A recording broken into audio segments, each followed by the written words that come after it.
What is up guys, Morton here from SteamFirst.com with a review for the 2D platformer Canyon Capers, developed by Crazy Moo Games and released April 25th, 2014 on Steam for $7.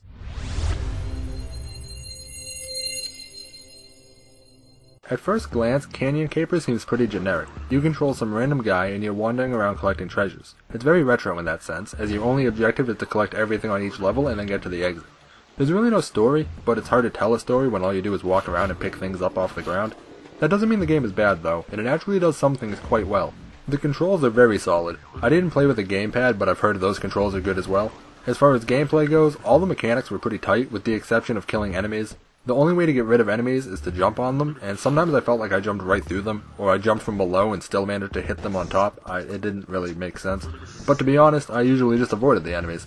They respawn shortly after you kill them, and I never really noticed getting hit by them did anything anyway. You take some damage, but it doesn't really matter because you'll never die to them anyway, and when you get hit by them, it gives you a few seconds of invulnerability so you can run past more enemies without any danger. The difficulty curves very nicely as well. You start off with relatively small stages and fewer collectibles, and they slowly increase stage size and add more collectibles.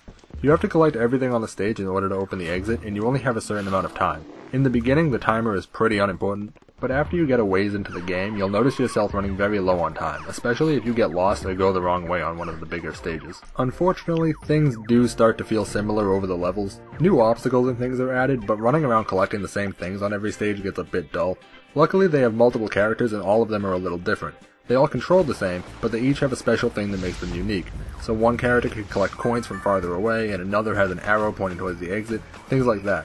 And they're interesting and can be useful in different situations. I think my biggest issue with the gameplay was the lack of any sort of attack. It would have been a lot more fun if the enemies were actually a threat and you had some sort of ranged attack to hit them.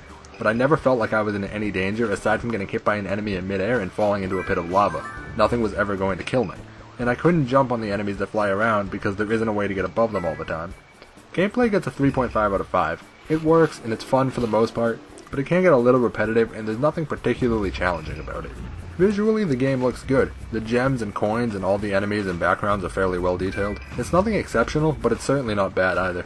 The graphic style actually fits the game very well in my opinion. It's kind of cartoony, but so is the game. Graphics get a 4 out of 5. They're nice to look at, and I think they did a good job overall. Obviously, they aren't super high resolution, but I wouldn't expect them to be, and the game would be really weird if they were. The sounds were pretty good as well. The background music was good, although it was a little repetitive after a while. The sound effects for picking up all the different collectibles were nice and fitting. The only sounds I found to be weird were for killing the enemies. They were just kinda strange. But I've never jumped on a snake's head before, so I don't really know what that sounds like. Perhaps they know something I don't. Sound gets a 4 out of 5. There's not really much to say, my only complaint is the repetitiveness of the soundtrack. Now, Canyon Capers is a game that's meant to be played repeatedly, so the real question is it worth being played multiple times? To collect everything on each stage and get the highest score possible, you'll need repeated tries at all the stages. Now, this might get boring, but there are a lot of secrets in this game, so even if you play a stage you've already played a few times, you might find new secrets, so it'll still be pretty interesting, even after you've played through everything once. There's also a large amount of achievements to try and get, so you can certainly invest a lot of time looking for all the secrets and completing all the achievements. Replayability gets a 4.5 out of 5. You can definitely spend a lot of time trying to get all the collectibles and finding the fastest ways to complete each stage for the most points. Overall, Canyon Capers gets a 4 out of 5. It's a fun, although somewhat repetitive, 2D collection platformer with little to complain about. It's a good throwback to retro platformers in a time where the market is flooded with puzzle platformers, and it can easily last you a number of hours if you're looking to complete everything and find all the secrets that the game has to offer. Even a single playthrough will take a few hours, without going back and completing all the achievements. And for only $7, a game that can last hours is certainly a good value.